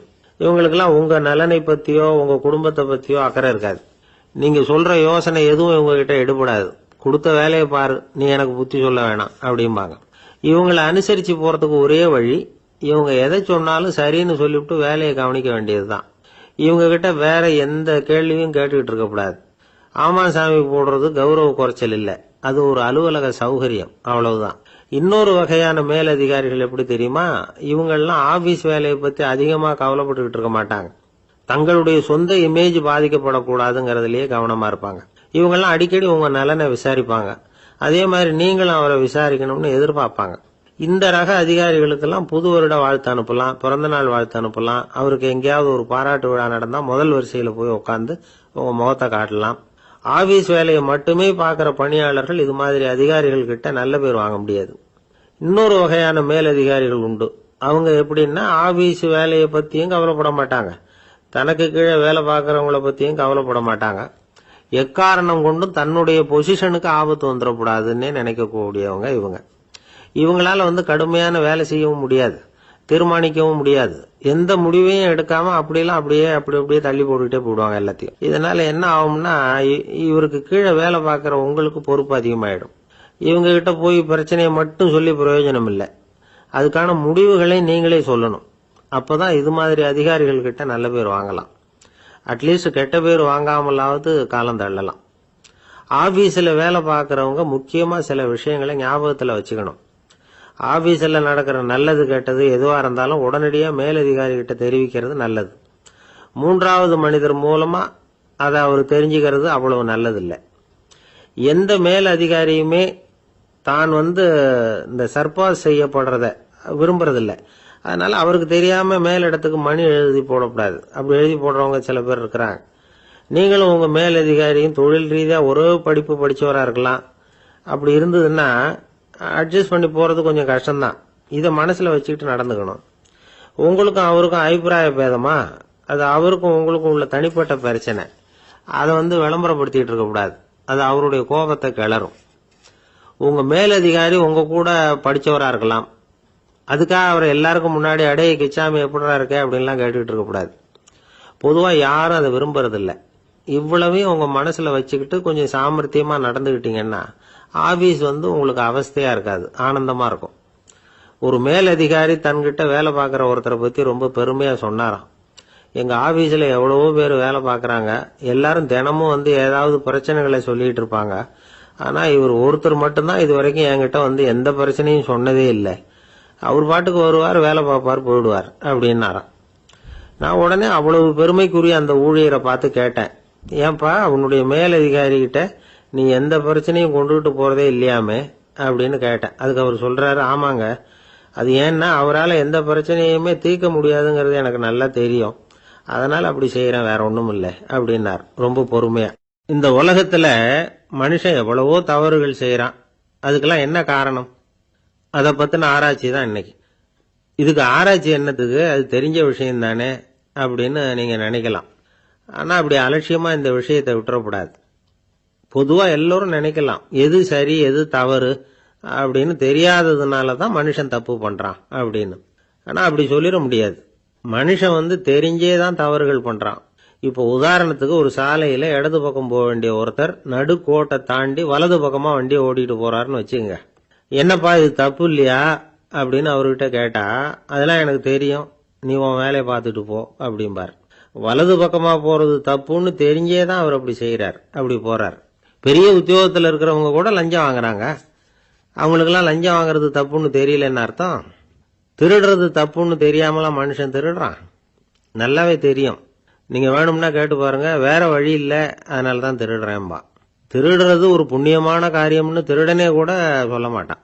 திருடுறது தவறுங்கிறது திருடனுக்கு தெரியும் அப்படிங்கறத விளக்கறதுக்காக ஒரு பெரியவர் ஒரு கதை சொன்னார். அதாவது 2 திருடர்கள் 2 பேரும் சேர்ந்து ஒரு வீட்டுக்கு போய் ஒரு 10,000 ரூபாயை திருடிட்டு வந்துடுறாங்க. ஒரு காட்டு வழியா வந்துகிட்டு இருக்கிறாங்க. இன்னும் விடியல. 2 பேருக்கும் தூக்கம் கண்ணை சுத்துது. சரி, இப்படியே ஒரு மரத்தடியில படுத்து தூங்குவோம், காலையில விடிஞ்சதும் இந்த பணத்தை 2 பேரும் பங்கு போட்டுக்குவோம் அப்படின்னு முடிவு பண்றாங்க. அதே மாதிரி படுத்து தூங்குறாங்க. நடு ராத்திரியில ஒரு திருடன் முழிச்சுக்கிறான். விடிகிற வரைக்கும் காத்துக்கிட்டு இருந்தா 5,000 ரூபா தான் கிடைக்கும், இப்பவே கம்பி நீட்டினா 10,000 ரூபா கிடைக்கும் அப்படின்னு யோசிச்சு பார்த்துட்டு ஒரு முடிவுக்கு வந்தான். மெதுவா அந்த 10,000த்தையும் சுருட்டிக்கிட்டு அடுத்தவனுக்கு தெரியாம ஓடி போயிட்டான்.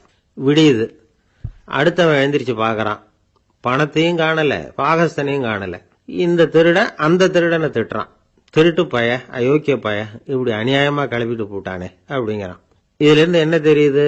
தெரியாம எடுத்துக்கிட்டு போறது திருட்டு, அயோக்கியத்தனம், அநியாயம் அப்படிங்கறது இவனுக்கு தெரிஞ்சிருக்குது. அதனாலதான் அடுத்தவனை பார்த்து இப்படி திட்டுறான். அதனால தெரியாததுனால மனுஷன் தவறு பண்றான்னு சொல்றது சரியில்லை. அப்படின்னா மனுஷன் பண்ற தவறுகளுக்கு உண்மையான காரணம் தான் என்ன? இதே சந்தேகம் அர்ஜுனனுக்கும் வந்துதான். அதனாலதான் அவன் பகவானை பார்த்து கேட்கறான். மனுஷன் தன் விருப்பத்துக்கு விரோதமா ஏதோ ஒரு சக்தியினால பலாத்காரமா இழுக்கப்பட்டது மாதிரி பாவம் பண்றானே, அந்த சக்தி என்ன அப்படின்னு கேட்கறான். இதுக்கு பகவான் பதில் சொல்றார். காமமும் குரோதமும் தான் அந்த சக்திகள், அதாவது ஆசையும் சினமும். இது 2ம் உன்னுடைய எதிரிகள் அப்படிங்கறத புரிஞ்சுக்கோ அப்படிங்கிறார். இன்னமும் நுணுக்கமா பார்த்தா காமத்தினுடைய மறு உருவங்கள் தான் குரோதமும் லோபமும். ஆசை நிறைவேறலன்னா குரோதம், அதாவது கோபம். ஆசை நிறைவேறிட்டதுன்னா லோபம், அதாவது பேராசை. பாவத்தை கண்ட்ரோல் பண்ணணும்னா அதுக்கு மெயின் சுவிட்ச் எது அப்படிங்கறது இப்பதான் தெரியுது. அதுக்கு மனுஷன் தெரிஞ்சேதான் தவறு பண்றான் அப்படின்னு பேசிக்கிட்டோமே. அதுக்கு ஒரு உதாரணம். ஒரு ஆளு ஹோட்டல்ல சாப்பிட போனான். சாப்பிட்டு முடிச்சான். எழுந்திரிச்சு முதலாளி கிட்ட பில்லை கொடுத்தான். காசை கொடுக்கல. முதலாளி பணம் கொடுன்னு கேட்டார். இவன் என்கிட்ட பணம் இல்லைன்னா. முதலாளி கொஞ்சம் கூட அலட்டிக்கல. உள்ளே இருந்து ஒரு ஆளை கூப்பிட்டார். இவனை கூப்பிட்டுட்டு போய் இட்லி மாவு ஆட்ட சொல்லுனார். இவனும் கவலைப்படாம உள்ள போயிட்டான். அப்போ அழைச்சிட்டு போற ஆளு கேக்குறான், ஏன் சார் சாப்பிடுறதுக்கு முன்னாடி காசு இல்லைங்கிறது உங்களுக்கு தெரியாதா அப்படின்னு கேக்குறான்.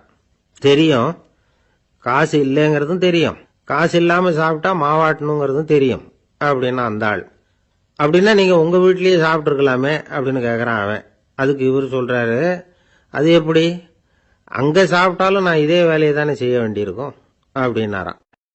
ஒருத்தர் இருக்கார், நல்ல உத்தியோகத்துல தான் இருக்கிறார். ஆனா எப்ப பார்த்தாலும் முகத்தை வெறுப்பா வச்சிருப்பார். அப்படியே வருவார் போவார். ஏன் சார் இப்படி இருக்கிறீங்க அப்படின்னு விசாரிச்சோம். ஏன்டா இந்த வேலைக்கு வந்தோம்னு இருக்கு சார் அப்படின்னார். உங்க வேலை உங்களுக்கு பிடிக்கலையா அப்படின்னு கேட்டோம். இல்லைன்னார். இப்படிப்பட்டவங்க வெற்றிகரமான வாழ்க்கை வாழ முடியாது. இது நிபுணர்கள் கருத்து. வேலையை நேசிக்க தெரிந்தவர்கள் வெற்றி பெறுவார்கள் அப்படிங்கிறாங்க அவங்க. எந்த துறையா இருந்தாலும் சரி, அந்த துறையில வெற்றிகரமா இருக்கிறவங்கள விசாரிச்சு பாருங்க. எனக்கு என்னுடைய வேலை ரொம்ப பிடிக்கும் அப்படின்னு சொல்றவங்களா தான் இருப்பாங்க. அப்படி இருந்தாதான் அது வெற்றிகரமா இருக்க முடியுது அவங்களால. ஒருத்தனுக்கு பிடித்தமான பொழுதுபோக்கே அவனுடைய தொழிலா இருந்துட்டுதுன்னா அவனை மாதிரி கொடுத்து வச்சவன் வேற யாரும் இல்லை அப்படிங்கிறார் பெர்னாட் ஷா. ஒரு தடவை மன்னர் ஹுமாயூன் உயிரை தண்ணீர் முண்டு ஊற்றுகிற தொழிலாளி ஒருத்தர் காப்பாத்தினாராம் அந்த ஹுமாயூன் உயிரை. உடனே மன்னர் கேட்டிருக்கார், உனக்கு என்ன வேணும்னாலும் கேளு தரேன், உயர் பதவி வேணுமா அப்படின்னு கேட்டாராம். மன்னா, மக்களின் தாகம் தீர்க்கக்கூடிய இந்த பணியை விட உயர்ந்தது உண்டா அப்படின்னாராம் அந்த தொழிலாளி. அவரால் அவருடைய வேலையை நேசிக்க முடிஞ்சது, அதனால மகிழ்ச்சியா இருக்க முடிஞ்சது.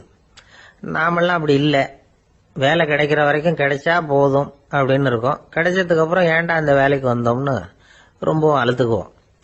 சரி, நாம் இருக்கிற இடத்துல நாம வெற்றிகரமா இருக்க வழி உண்டா அப்படின்னா உண்டுன்னு சொல்றாங்க. அதாவது மன இயல் நிபுணர்கள் இருக்கிறாங்க இல்லையா, அவங்க அதுக்கு முக்கியமா 6 வழிகள் சொல்றாங்க. நீங்க ஒரு அலுவலகத்துல வேலை பார்க்கறவரா அப்படின்னா இதை கேளுங்க. அதாவது உங்க மேலதிகாரி எதிர்பார்ப்புக்கு தகுந்த மாதிரி உங்க வேலை இருக்குதா? அப்படி இல்லைன்னா முதல்ல உங்க வேலையின் தரம் உயரணும். உங்களுக்கு மேல கீழே வேலை பார்க்கிற பணியாளர்கள் கிட்ட நல்ல விதமா பழகுறீங்களா? அந்த உறவு முறையில ஏதாவது குறை இருந்தா அதை கண்டுபிடிச்சு சரி பண்ணுங்க. நம்பிக்கைக்கு உரியவர் அப்படின்னு நீங்க பேர் எடுக்கணும். நீங்க எடுக்கிற முடிவு நல்ல முடிவா தான் இருக்கும் அப்படின்னு அடுத்தவங்க சொல்லணும். உங்க தோற்றத்துக்கு முக்கியத்துவம் கொடுங்க. இது மனம் உடல் ரெண்டும் சம்பந்தப்பட்டது. அதனால மனசையும் ஆரோக்கியமா வச்சிருக்கணும், உடம்பையும் ஆரோக்கியமா வச்சிருக்கணும். உங்களுடைய நிர்வாகம் செயல்படுற விதத்தை நல்லா புரிஞ்சு வச்சுக்கணும். உங்களுடைய நிர்வாகம் இப்போ ஒரு காரியம் செய்யுதுன்னு வச்சுங்க, ஏன் அப்படி செய்யுது, எதுக்காக அப்படி செய்யுது, அதனுடைய குறிக்கோள் என்ன, அது நீடிக்கிறதுக்கு காரணம் என்ன, இதெல்லாம் தெரிஞ்சுக்கணும். சிரிப்புக்கு வஞ்சகம் பண்ணக்கூடாது, நல்லா சிரிக்கணும், அப்பதான் அது திரும்ப கிடைக்கும். கடந்த கால தோல்வியை பத்தி கவலைப்படக்கூடாது.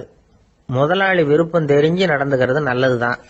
அதுக்காக காக்கா பிடிக்கணுங்கிற அவசியம் இல்லை. உங்களுக்கு ஒரு பொறுப்பான வேலை கிடைக்குது, உடனே சத்தம் குழப்பம் அப்படின்னு சூழ்நிலையை இறுக்கமா ஆக்கிடக்கூடாது. எந்த சூழலையும் இயல்பா கையாளக்கூடியவர் அப்படிங்கறத காட்டணும். இதெல்லாம் உங்கள் துறையில நீங்கள் வெற்றி பெற நிபுணர்கள் சொல்ற யோசனைகள். இவ்வளவு விவரமும் சொல்லிவிட்டு ஒருத்தரை பார்த்து கேட்டோம், இப்ப சொல்லுங்க, நீங்க செய்யற வேலை உங்களுக்கு பிடிச்சிருக்குதா அப்படின்னா. ரொம்ப ரொம்ப பிடிச்சிருக்குது அப்படின்னார். சரி, என்ன செஞ்சிட்டு இருக்கிறீங்க அப்படின்னு கேட்டோம். சும்மா தான் இருக்கிறேன் அப்படின்னார் அவர். ஒரு ஆபீஸ்ல வேலை பார்க்கிற ஒருத்தர் ஏதோ தப்பு பண்ணிவிட்டார். உடனே மேல் அதிகாரி அவரை கூப்பிட்டு அனுப்புனார். நீ செஞ்சது தப்புன்னார் கோபமா. இது ஒரு ரகம். சில அதிகாரிகள் இப்படி நீங்க செஞ்சது தப்புன்னு சொல்றதில்ல, நீங்க செஞ்சது சரி அப்படின்னு சொல்றதில்ல. எப்படி சொல்லுவாங்கன்னா, நீங்க செஞ்சது சரியில்லைன்னு நான் நினைக்கிறேன் அப்படின்னு சொல்லுவாங்களாம். அதாவது சில பேர் நீங்க செஞ்சது தப்புங்கிறாங்க, அதையே மாத்தி சொல்றாரு இவர், நீங்க செஞ்சது சரியில்லைன்னு நினைக்கிறேன். இது ரெண்டும் அர்த்தம் ஒண்ணுதான், இருந்தாலும் வார்த்தைகள் வித்தியாசம். நிர்வாக திறமை இல்லாத ஒரு அதிகாரி யூ ஆர் ராங் அப்படின்னு சொல்லுவாராம். நிர்வாக திறமை உள்ள அதிகாரியா இருந்தா அதையே கொஞ்சம் மாத்தி I think you are not correct அப்படிம்பாராம். இதுதான் வித்தியாசம். இருந்தாலும் வார்த்தைகளை உபயோகப்படுத்துற விதத்தை வச்சுதான் வேலை நல்லா நடக்கிறதும் நடக்காததும் இருக்கு. விவரம் தெரிஞ்சவங்க என்ன சொல்றாங்க தெரியுமா? Be a leader not a boss அப்படிங்கிறாங்க.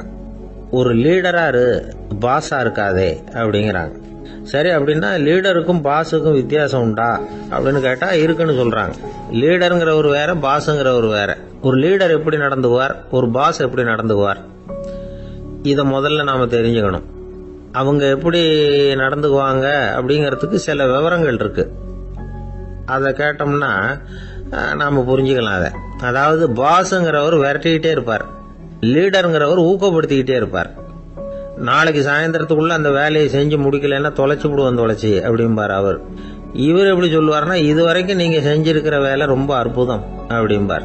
பாஸுங்கிறவர் அதிகாரத்தை நம்பி செயல்படுறவர், லீடருங்கிறவர் நல்லெண்ணத்தை நம்பி செயல்படுறவர். நம்ம கிட்ட அதிகாரம் இருக்கு, பவர் இருக்கு, அதனால காரியத்தை சாதிச்சுடலாம் அப்படின்னு நினைக்கிறவர் அவரு. மற்றவங்க கிட்ட ஒரு நல்ல அபிப்பிராயத்தை சம்பாதிச்சுக்கிட்டு அது மூலமா காரியங்களை சாதிக்கிறவர் இவர். பாஸுங்கிறவர் பயத்தை உண்டு பண்ணுவார், லீடருங்கிறவர் அன்பை பரவ செய்வார். அதை செய்யலைன்னா ஆடிட்ல தகராறாயிடும், இது செய்யலைன்னா இன்கிரிமெண்ட் கட் ஆயிடும், இப்படி ஏதாவது சொல்லி பயமுறுத்திக்கிட்டே இருப்பார் அவர். இவர் அப்படி இல்லை. உடம்பு இப்படி இருக்கு, வீட்டில் எல்லாரும் சௌக்கியமா இருக்கிறாங்களா, ஆபீஸ்ல எல்லாம் வசதியா இருக்குதா, நான் ஏதாவது உதவி செய்யணுமா அப்படின்னு அன்புக்கு முக்கியத்துவம் கொடுப்பார். பாஸுங்கிறவர் எதுக்கு எடுத்தாலும் நான் சொல்லிட்டு இருப்பாரு, லீடருங்கிறவர் நாமன்னு சொல்லிட்டு இருப்பார். பாஸுங்கிறவர் தப்புக்கு காரணம் யாருன்னு பார்ப்பார், லீடருங்கிறவர் தப்பு என்னன்னு பார்ப்பார். இதுதான் ரெண்டு பேருக்கு வித்தியாசம். The boss shows who is wrong, the leader shows what is wrong அப்படின்னு சொல்லுவாங்க. இந்த காரியம் எப்படி செய்யப்பட்டிருக்கு அப்படின்னு தெரிஞ்சுக்கிறவர் பாஸ். இந்த காரியத்தை எப்படி செய்யணும்னு செஞ்சு காட்டுறவர் லீடர். பாஸுங்கிறவர் பணியாளர்களை திட்டுவார், லீடர் மரியாதைக்குரியவரா நடத்துவார், அதுக்குரியவரா அவர் நடந்துக்குவார். செய்யற வேலையை ஒரு சுமையா நினைக்க வைக்கிறவர் பாஸ், செய்யற வேலையை ஒரு சந்தோஷமா ஆக்குறவர் லீடர். ஒரு முதலாளியா இருக்கிறவர் அல்லது ஒரு நிர்வாகியா இருக்கிறவர் இது மாதிரியான நுணுக்கங்களை எல்லாம் தெரிஞ்சு வச்சுக்கிறது நல்லது. ஒரு பாஸ் இருக்கார், அவர் ஒரு நாள் ரொம்ப பெருமையா தன்னோட ஆபீஸை பத்தி பேசிக்கிட்டு இருந்தார். எனக்கு கீழே 200 பேர் வேலை செய்யறாங்க சார், நான் ஒரு கோடு கிழிச்சா அவங்க அதை தாண்டாத அளவுக்கு நான் நடந்துக்கிறேன் சார் அப்படின்னார் அவர். அது எப்படி முடியுது உங்களால அப்படின்னு கேட்டோம். நான் கோடே கிழிக்கிறது இல்லை சார் அப்படின்னார். நண்பர்கிட்ட பேசிக்கிட்டு இருந்தேன். அவருடைய உறவினர் ஒருத்தர் ஒரு நேர்முக தேர்வுக்கு போயிருந்தாராம், இன்டர்வியூக்கு. ரொம்பவும் பொறுப்பாகவும் கவனமாகவும் செயல்பட வேண்டிய பதவிக்கான நேர்காணல் அது. இவர் எழுத்து தேர்வுல ஏராளமான மதிப்பெண்கள் வாங்கிவிட்டார், அதனால அதை பத்தி கவலை இல்லை. இப்ப நேர்முக தேர்வுல தேர்வு பெறணும். ஏராளமான சான்றிதழ்கள் வச்சிருந்தார். நேர்காணல்ல கேட்கப்பட்ட எல்லா கேள்விகளுக்கும் சரியான பதில தான் சொன்னார். இருந்தாலும் பாருங்க, அந்த நேர்முக தேர்வுல அவர் தேர்ந்தெடுக்கப்படல. என்ன காரணம் அப்படின்னு பின்னாடி விசாரிச்ச போதுதான் விவரம் தெரிஞ்சுதான். அது என்ன ஆயிருக்குதுன்னா, அந்த நேர்காணலின் போது இவர் நடந்துகிட்ட முறையில சில தவறுகள் நடந்து போச்சான். முக்கியமா 2 தவறுகள். ஒண்ணு, அவங்க ஒரு கேள்வியை கேட்டு முடிக்கிறதுக்குள்ளேயே இவர் பதில் சொல்ல ஆரம்பிச்சுட்டாராம். 2வது என்னன்னா, இவர் நாற்காலியில தாராளமா இயல்பா சாஞ்சி உட்காராம நாற்காலி முனையில உட்கார்ந்து இருந்தாராம். இந்த 2 விதமான செயல்பாடுகளும் இவர் அவசரப்படுறவர், பதற்றப்படுறவர் அப்படிங்கறதுக்கான அடையாளங்கள். அதாவது கேள்வியை கேட்டு முடிக்கிறதுக்குள்ளேயே முந்திக்கிட்டு பதில் சொல்றது. 2வது, நாற்காலியில இயல்பா தாராளமா உட்காராம நாற்காலி முனையில உட்கார்றது. பார்க்க போற வேலைக்கு அவசரம், பதற்றம் இது 2 இருக்கப்படாதான். அதனால மார்க் இருந்தும் சர்டிபிகேட் இருந்தும் அந்த வேலை வாய்ப்பு அவருக்கு கிடைக்கல. வேலை கொடுக்கறவங்க நம்ம கிட்ட இருந்து என்னதான் எதிர்பார்க்கறாங்க, இத தெரிஞ்சு வச்சுக்கிறது நல்லது. முதல்ல மற்றவர்களுடன் தொடர்பு கொள்ளும் திறமை, அதாவது எபிலிட்டி டு கம்யூனிகேட். நீங்க நினைக்கிறத அழகா தொகுத்து வகைப்படுத்தி சொல்ல தெரியுதான்னு பாப்பாங்க. உங்க திட்டங்களை அடுத்தவங்க ஏற்றுக்கொள்ளக்கூடிய விதத்துல வெளிப்படுத்துறதுக்கு உங்களால முடியுதான்னு பாப்பாங்க. இதுக்கு என்ன செய்யறது? குழப்பம் இல்லாம சிந்திக்கணும், குழப்பம் இல்லாம பேசணும். 2வது விஷயம் என்னன்னா புத்திசாலித்தனம், அதாவது இன்டெலிஜென்ஸ். ஏத்துக்க போற வேலையை நல்ல விதமா செய்ய முடியுமா உங்களால, அதை எந்தெந்த வழியில செய்யலாம் அப்படிங்கறத உங்களால தீர்மானிக்க முடியுமா, அந்த வேலைக்கான புது புது யோசனைகளை உங்களால சொல்ல முடியுமா அப்படின்னு பாப்பாங்க. இது இன்டெலிஜென்ஸ். 3வது தன்னம்பிக்கை, அதாவது செல்ஃப் கான்பிடன்ஸ். உங்களுக்கு அது உண்டா அப்படிங்கறத கவனிப்பாங்க. எந்த சூழ்நிலையையும் சமாளிக்கணும், எப்படிப்பட்ட மனிதர்களையும் சமாளிக்கிற தைரியம் வேணும், அடுத்தவங்களை நமக்கு சாதகமா திருப்பக்கூடிய தன்னம்பிக்கை வேணும். 4வது பொறுப்புகளை முன்வந்து ஏற்றுக்கொள்ளுதல், வில்லிங்னஸ் டு அக்செப்ட் ரெஸ்பான்சிபிலிட்டி. பொறுப்புகள்ல இருந்து நழுவி போக ஆசைப்படாம செஞ்சு முடிக்கணும். 5வது முன் வருதல், இனிஷியேட்டிவ். வேலையோட முக்கியத்துவம் உணர்ந்து அதை ஏத்துக்கிட்டு தகுந்த நடவடிக்கைகளை தயங்காம எடுக்கிறதுக்கு முன் வரணும். 6வது என்னன்னு கேட்டீங்கன்னா தலைமைத்துவம், லீடர்ஷிப். 4 பேருக்கு தலைமை தாங்கி நல்ல விதத்துல நடந்துக்க தெரியுதா. 7வது கற்பனை திறன், இமேஜினேஷன். சில பிரச்சனைகள் வரக்கூடும் அப்படின்னு முன்கூட்டியே யூகிச்சு அதுக்கு தகுந்த மாதிரி நடவடிக்கை எடுக்கிற திறமை உண்டா அப்படிங்கறத பாப்பாங்க. 8வது என்னன்னா வளைந்து கொடுத்தல், பிளெக்சிபிலிட்டி. சூழ்நிலைக்கு தகுந்த மாதிரி, மாற்றங்களுக்கு தகுந்த மாதிரி அனுசரிச்சு நடந்துக்கிறதுக்கு தெரியுதா உங்களுக்கு அப்படிங்கறத கவனிப்பாங்க. அடுத்தது திறமைகளை வெளிக்கொணரும் திறமை, இன்டர்பர்சனல் ஸ்கில்ஸ். அடுத்தவங்க கிட்ட இருக்கிற திறமையை கண்டுபிடிச்சு அதை நல்ல விதத்துல ஊக்கப்படுத்தி பயன்படுத்த தெரியுதா அப்படின்னு பாப்பாங்க. 6வது சுய அறிவு, செல்ஃப் நாலேஜ். அடுத்தவங்க நம்மளை பத்தி என்ன நினைக்கிறாங்க அப்படிங்கறத நம்மால புரிஞ்சுக்க முடியுதாங்கிறது முக்கியம். அடுத்தது போட்டி மனப்பான்மை, காம்படிட்டிவ்னஸ். அடுத்தவங்களை ஒப்பிட்டு பார்த்து அதை விட ஒரு படி மேல வரணுங்கிற குணம் வேணும். இதுக்கு அடுத்தது என்னன்னா குறிக்கோளை வெல்லுதல், கோல் அச்சீவ்மெண்ட். குறிக்கோளை சவாலா எடுத்துக்கிட்டு அதை அடையணும். அப்புறம் வேறுபட்ட திறமைகள், ஒகேஷனல் ஸ்கில்ஸ், பதவிக்கு வேண்டிய திறமைகள் தவிர மற்ற திறமைகள் எதுவும் உண்டாங்கிறது முக்கியம். நமக்கு வேலை கொடுக்கணும்னு நினைக்கிறவங்க நம்ம கிட்ட இருந்து இவ்வளவும் எதிர்பார்ப்பாங்க. அதுக்கு தகுந்த மாதிரி நம்மளை நாமே தயார்படுத்திக்கணும். எனக்கு வேண்டப்பட்ட ஒருத்தர் ஒரு இன்டர்வியூக்கு போயிட்டு வந்தார். நேர்காணலுக்கு. எப்படி இருந்தது இன்டர்வியூன்னு விசாரிச்சேன். நான் போனேன். அவர் கேட்ட எல்லா கேள்விக்கும் அவர் எதிர்பார்த்தது மாதிரி எல்லா பதிலையும் சொன்னேன். கடைசியா நான் எதிர்பார்க்காத ஒரு தகவலை அவர் சொன்னார் அப்படின்னாரு. என்னன்னு கேட்டேன். அவரும் என்ன மாதிரியே இன்டர்வியூக்கு வந்தவர் தானா, சும்மா என்ன கேள்வி கேட்டுக்கிட்டு உட்காந்துருந்தாராம் அப்படின்னார். அதனால ஒரு நேர்காணலுக்கு போறதுக்கு முன்னாடி என்ன எதிர்பார்க்கறாங்க அப்படிங்கறத தெரிஞ்சுக்கிட்டு போனா வெற்றி நிச்சயம். இன்பம் துன்பம் இது ரெண்டும் சேர்ந்ததுதான் வாழ்க்கை. இது எல்லாரும் சொல்லிட்டு இருக்கிற ஒரு உண்மை. அது சரி, இது ரெண்டும் வர்றதுக்கு என்ன காரணம்? துறவி ஒருத்தர் யோசிச்சு பார்த்திருக்கார். இன்ப துன்பம் தோன்றுவதற்கு முக்கியமா 6 காரணங்கள் உண்டு அப்படிங்கிறார் அவர். அது என்னங்கிறத நாமளும் தெரிஞ்சு வச்சுக்குவோமே. இப்ப முதல் காரணம் சுயநலம். ஒரு தாயார் தன்னுடைய சுயநலம் கருதி தன்னுடைய மகன் இன்பமா இருக்கணும்னு ஆசைப்படுறாங்க. மகனும் அப்படியே ஆசைப்படுறான். அதனால தாயாரின் இன்ப துன்பங்களை பார்த்துட்டு மகனும் இன்ப துன்பம் அடையிறான். அந்த அம்மாவுக்கும் அதே நிலைமை தான். 2வது காரணம் உறவு. நான் துறவியான பிறகு கூட உறவுங்கிற காரணத்தினால தான் தாயாருடைய சுக துக்கங்களை கண்டு நானும் சுக துக்கம் அடைகிறேன். என் தாயாருடைய நிலைமையும் இதுதான் அப்படிங்கிறார் ஒரு துறவி. 3வது காரணம் என்னன்னா அறிமுகம். எனக்கு அறிமுகமான ஒருத்தரை ரயில் நிலையத்தில் சந்திக்கிறேன். அவர் தன்னுடைய பணப்பையை எங்கேயோ தொலைச்சி விட்டு வருத்தப்பட்டு இருக்கிறார். நானும் வருத்தப்படுறேன். அந்த சமயத்தில் யாரோ ஒருத்தர் இதுதானே அவங்க பணப்பை அப்படின்னு சொல்லி கொண்டாந்து நீட்டுறார். பணப்பையை தொலைச்சவர் சந்தோஷப்படுறார். நானும் சந்தோஷப்படுறேன். இது அந்த துறவி சொல்ற அனுபவம். 4வது காரணம் என்னன்னா கருணை. எனக்கு முன்னே தெரியாத ஒருத்தனை யாரோ ஒருத்தன் அடிச்சு காயப்படுத்தி போடுறான். கருணை காரணமா நான் அதுக்காக துக்கப்படுறேன். 5வது காரணம் எதையும் நம்புறது. ஒரு பசுமாட்டை ஒரு முரணை அடிச்சுக்கிட்டு இருக்கிறான் அப்படின்னு ஒருத்தர் நம்மகிட்ட சொல்றாருன்னு வைங்க, உடனே நான் துக்கப்படுறேன். இன்னொருத்தர் அந்த முரணனை போலீஸ்காரங்க பிடிச்சிட்டு போயிட்டாங்கன்னு சொல்லி சொல்றாரு. நான் உடனே சந்தோஷப்படுறேன். 3வதா ஒருத்தர் முதல் 2 பேரும் சொன்னது பொய்யுங்கிறார். அப்ப நான் இன்ப துன்பம் ரெண்டுமே இல்லாம நிம்மதியா இருக்கிறேன். இது ஒரு விதம். அடுத்தது 6வது காரணம் என்னன்னா தன்மயமாகுதல். ஒரு நாவல் படிச்சுக்கிட்டு இருக்கிறோம்.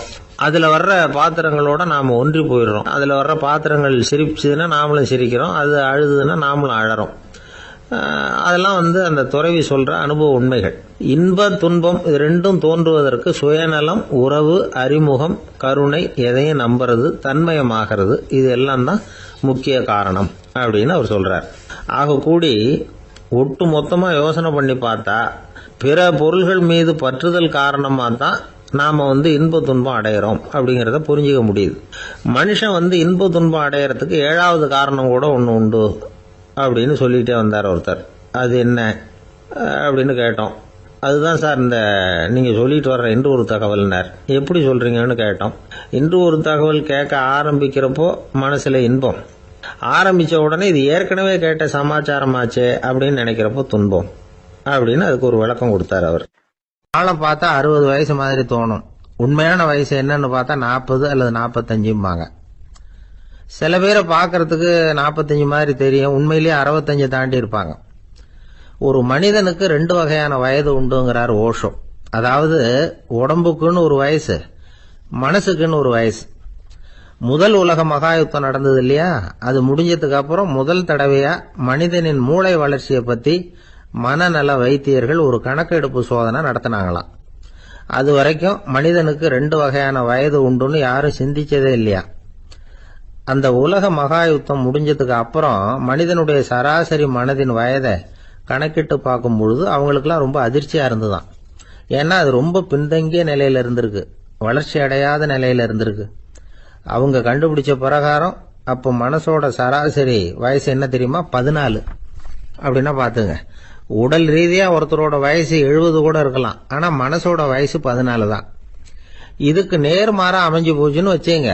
அதாவது ஒருத்தருக்கு உண்மையிலேயே 14 வயசு, அதாவது உடலோட வயசு 14, அவரோட மனசின் வயசு 70ன்னு வச்சுக்கோங்க.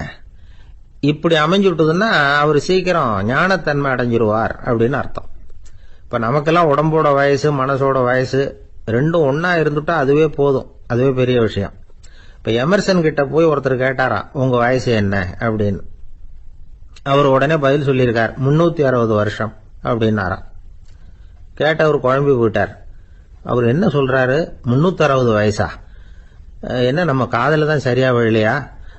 எமர்சன் எப்பவும் உண்மையை பேசுற ஒரு சிறந்த அறிவாளி, அவர் இப்படிலாம் பொய் சொல்ல மாட்டாரே அப்படின்னு ஒரு யோசனை பண்ணிக்கிட்டே இவர் மறுபடியும் அவர் கிட்ட போனாராம். ஐயா, நீங்க சொன்னது சரியா என் காதல விழல, அதனால மறுபடியும் கேட்கிறேன், உங்க வயசு என்ன அப்படின்னாராம்.